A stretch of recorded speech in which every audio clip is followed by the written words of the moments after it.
তোমরা একাধারে নবীদেরকে হত্যা করেছো, আলেমদেরকে হত্যা করেছো, যার কারণে আমি আল্লাহ তাআলা তোমাদের উপর রেগে গেছি। আর আমার আসমান থেকে তোমরা পানি আশা করতে পারো না।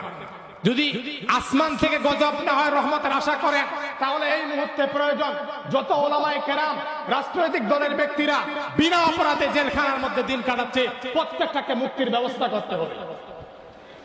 এরপরে আল্লাহর আয়াত একটা অমান্য করা যাবে না, সব আয়াত দেশে জারি করে দিতে হবে। কোন আয়াত কোন মানুষ যেন অমান্য না করে, তাহলে আপনি এই সমাজে রাষ্ট্রে শান্তিতে বসবাস করতে পারবেন, যেটা আল্লাহ কোরআন ব্যাখ্যা দিচ্ছে। বলেন সুবহানাল্লাহ। এটা কি বানিয়ে বললাম? সম্মানিত ভাইয়েরা, 50টি বছর দিনে তাফসীর করেছে আল্লামা, তিনাও বিদায় হয়ে গেছে। ভালো ভালো মানুষদেরকে তোমরা বিভিন্ন কৌশলে পৃথিবী থেকে বিদায় করেছো, জানাজা পর্যন্ত হতে দেওয়ার চেষ্টা করেছো যেন না হয়।